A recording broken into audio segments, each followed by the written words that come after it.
नमो बुद्धाय साथियों, भाई बहनों एवं बच्चों, नमो बुद्धाय, नमो बुद्धाय, नमो बुद्धाय। आपका दिन मंगलमय हो, मंगलमय हो, मंगलमय हो। मैं प्रेम कुमार बघेल।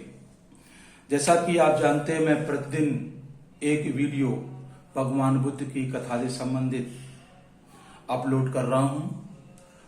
आपसे आशा है कि आप भगवान बुद्ध की कथाओं से शिक्षा लेंगे और अंधकार, आडंबर, पाखंडवाद को दूर करेंगे। ऐसी मेरी आपके प्रति आशा है। जैसा कि विश्वविख्यात बात है कि भगवान बुद्ध एक वैज्ञानिक थे।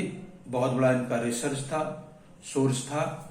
भगवान बुद्ध प्रकृतिवादी थे, मानवतावादी थे। आइए हम आज परिचय कराते हैं कि हमारा शरीर कैसे बना है, और इसके बाद कथा से संबंधित वीडियो प्रतिदिन अपलोड होगा। जिस दिन अपलोड नहीं होगा तब तक आप पहले वाले वीडियो आप देखें, उनसे शिक्षा लें। और आपसे निवेदन है कि आप अधिक से अधिक शेयर करें, क्योंकि भगवान बुद्ध की जो शिक्षाएं हैं, विश्व विख्यात शिक्षाएं हैं, विज्ञान पर आधारित हैं, साइंस पर आधारित हैं। आइए, हमारा शरीर कैसे बना है इसका परिचय आपको इस गीत के माध्यम से देता हूं। ध्यान धरो पंच तत्वों का, ध्यान धरो पंच तत्वों का, जीवन सबका इनसे होता। ध्यान धरो पंच तत्वों का, जीवन सबका इनसे होता। जीवन सबका इनसे होता। प्रथम तत्व आकाश है आया, शब्द संग अपने है लाया।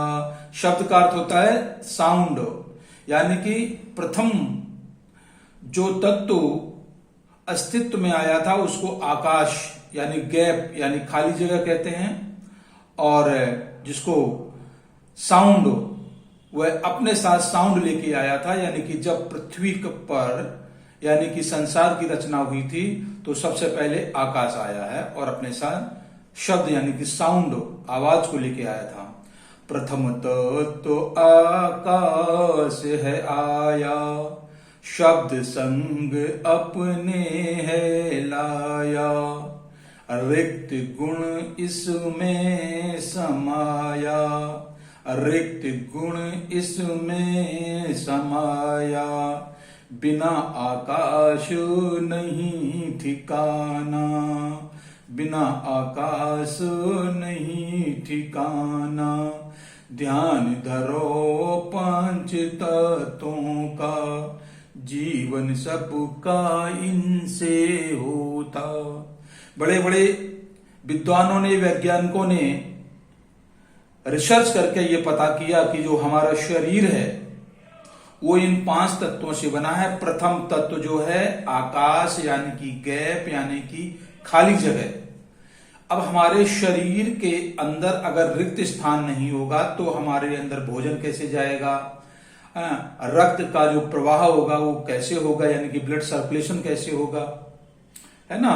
तो इस तरह से विद्वानों का रिसर्च है कि सबसे पहले आकाश की उत्पत्ति हुई, जो कि अपने साथ शब्द लेके आया, यानी कि रिक्त स्थान होगा तभी आपको आवाज सुनाई देगी, खाली जगह होगी तभी किसी चीज का प्रवाह होगा। ये कहते हैं वैज्ञानिक लोग जिन्होंने रिसर्च किया है। और दूसरी बात क्या कहते हैं, सुने। द्वितीय तत्व वायु है आया, द्वितीय तत्व वायु है आया। शब्द स्पर्श संग है लाया, शब्द स्पर्श संग है लाया। कहने का मतलब यह है कि जब द्वितीय तत्व आया है अस्तित्व में, संसार में, उसका नाम है वायु। वायु को प्राण भी कहा जाता है। वायु अपने साथ शब्द, शब्द का मतलब आवाज लाया, और स्पर्श यानी कि इसके अंदर एक गुण होता है कि उसको टच किया जा सकता है, महसूस किया जाता है, स्पर्श किया जा सकता है लेकिन दिखाई नहीं देता है।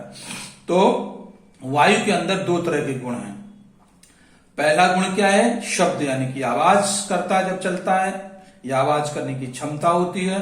और दूसरा है स्पर्श और छूने की, यानी कि इसको स्पर्श करने की एक गुण होता है, महसूस होता है कि हवा चल रही है, हवा आसपास विद्यमान है, ये पता लगता है। जब हम लोग रूम में फैन चलाते हैं, कूलर चलाते हैं, तो आप देखते हैं कि आवाज होती है।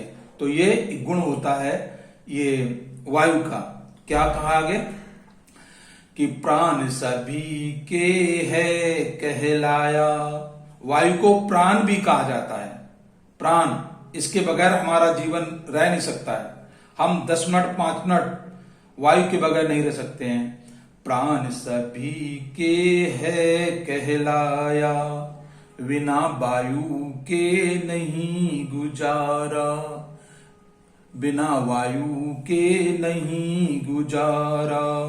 यानी कि वायु नहीं है तो हमारा गुजारा नहीं हो सकता है, हमारा शरीर एकदम मृतक हो जाएगा अगर वायु नहीं रहेगी। बिना वायु के नहीं गुजारा, ध्यान धरो पंच तत्वों का, जीवन सबका इनसे होता। यही भगवान बुद्ध ने माना। तृतीय तत्व ताप है आया। तृतीय तत्व ताप, जिसको सूरज का एक रूप माना जाता है, ताप, गर्मी। शब्द स्पर्श रूप है पाया। शब्द यानी कि आवाज, स्पर्श यानी कि छूने की क्षमता, और रूप यानी ताप का रूप होता है। ताप का एक रूप होता है, चाहे वो बल्ब यानी रोशनी देता है, सूरज है, जितना भी रोशनी है वो एक ताप का एक रूप है। ये तृतीय तत्व है जो कि हमारे अस्तित्व में आया था, इस संसार में आया था। शब्द स्पर्श रूप है पाया, सूरज रूप है गर्मी देता, ताप बिना संसार न होता। विद्वान लोग कहते हैं जो सूरज है ये गर्मी ही देता है, ये ताप देता है, ये रोशनी देता है। इसी से रोशनी होती है, ताप गर्मी होती है। इसी गर्मी की वजह से संसार में जीवों का अस्तित्व है। अगर ताप ना होता तो ये जीव अस्तित्व में ना होता। सूरज रूप है गर्मी देता, ताप बिना संसार न होता। ध्यान करो पंच तत्वों का, जीवन सबका इनसे होता। चौथा तत्व जल है आया, चौथा तत्व जल है आया। शब्द स्पर्श रूप रस लाया, शब्द स्पर्श रूप रस लाया। यानी कि चौथा तत्व जो अस्तित्व में आया वो जल है। यानी कि संसार में जितना भी लिक्विड देखते हैं, तरल पदार्थ देते हैं, वो तरल पदार्थ जो हमें दिखाई देता है वो जल का रूप होता है। चाहे वो खून हो, जूस हो या पेट्रोलियम जो लिक्विड है, वो सारे के सारे जल के रूप है। यानी कि और इस जल में शब्द यानी कि आवाज है, स्पर्श यानी कि छूने से महसूस होता है, रूप लिक्विड में रूप होता है, और रस यानी 4 गुण इसके अंदर होते हैं। रस भी होता है। तरल गुण इसमें है समाया, तरल गुण इसमें है समाया। बिना जल कोई ना धारा, बिना जल कोई ना धारा। अगर हमारे जीवन में इस अस्तित्व में अगर जल हटा दिया जाए तो जितनी भी लिक्विड हैं, तरल पदार्थ हैं, तो तरल पदार्थ नहीं होता। तरल पदार्थ नहीं होता तो जीवन हमारा अस्तित्व में नहीं होता। कहने का मतलब एक एक करके इन 5 तत्वों का हमारे शरीर में अस्तित्व है, और इसके बगैर हमारा जीवन अस्तित्व में नहीं रह सकता है। ध्यान करो पंच तत्वों का, जीवन सबका इनसे होता। अब आखिरी अंतिम क्या है? पंच तत्व है पंचम तत्व है धरती माता, पंचम तत्व है धरती माता, शब्द स्पर्श रूप रस गंधा, शब्द स्पर्श रूप रस गंधा। यानी कि जो धरती है, जिसको अर्थ कहते हैं, जिसको मिट्टी कहते हैं, उसके अंदर ये पांचों गुण होते हैं। शब्द, अगर इससे टक्कर मारोगे आवाज निकलेगी, इसको छूने में हम लोग स्पर्श कर सकते हैं, ये टिकाऊ होती है, सॉलिड होती है, इसको जितनी भी सॉलिड पदार्थ है वो सारे धरती के रूप हैं। रूप, रूप यानी आकार होता है, यानी सॉलिड चीज का आकार होता है, ठोस चीज का आकार होता है। इसके अंदर रस होता है, पृथ्वी है तभी तो जल टिका हुआ है, रस टिका हुआ है। और एक पांचवा गुण क्या होता है? गंध, और इसके अंदर पांचवा गुण गंध भी होता है, यानी गंध, सुगंध, दुर्गंध जो भी है ये भी इसके अंदर इसका एक गुण होता है, समाहित होता है। और आगे क्या कहते हैं विद्वान? इन्हीं तत्वों से बना शरीरा, इन्हीं तत्वों से बना शरीरा, शुरू होती है जीवन लीला, शुरू होती है जीवन लीला। ध्यान करो पंच तत्वों का, जीवन सबका इनसे होता। ध्यान करो पंच तत्वों का, जीवन सबका इनसे होता। बोलो भगवान बुद्ध की जय, बोलो आकाश तत्व की रिक्तता हो, यानी आकाश तत्व हमारे अंदर सही मायने में समाहित रहे। बोलो वायु तत्व की शुद्धता हो, हमें अपने वायु तत्व को शुद्ध रखना चाहिए। आसपास जितना भी वायु है हमें किसी भी तरह से दुर्गंधित नहीं करनी चाहिए।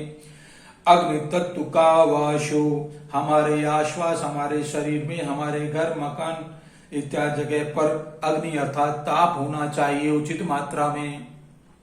जल तत्व का बहाव, हमारे शरीर में, हमारे आसपास, हमारे पास पड़ोस में, पेड़ पौधों सभी में जल का उचित महत्व, उचित तत्व, उचित मात्रा होनी चाहिए, तभी बहाव संभव है। बरसात होती है, गंदगी अपने साथ में बहा के ले जाता है।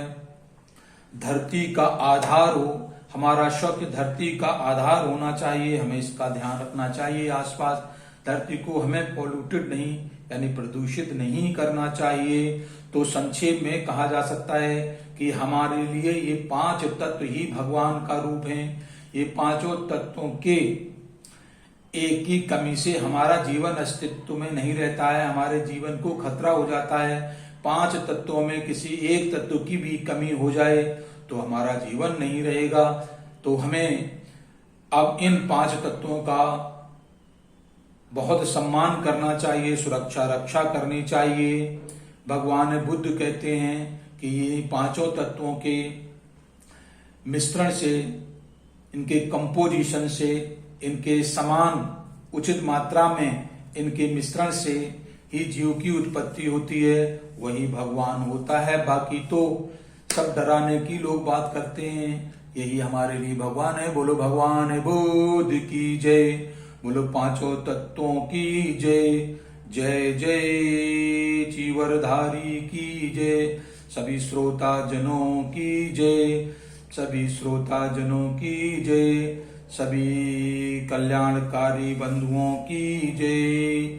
जय जय चीवरधारी की जय। आशा है कि आपको पांच तत्वों का महत्व समझ आया होगा। आपसे निवेदन है कि आप ज्ञान न्यूज चैनल को सब्सक्राइब करें और भगवान बुद्ध की अग्रिम कथाओं को सुनकर के जीवन को सार्थक करें और जीवन को सफल बनाएं, लाभ उठाएं। बोलो चीवरधारी की जय।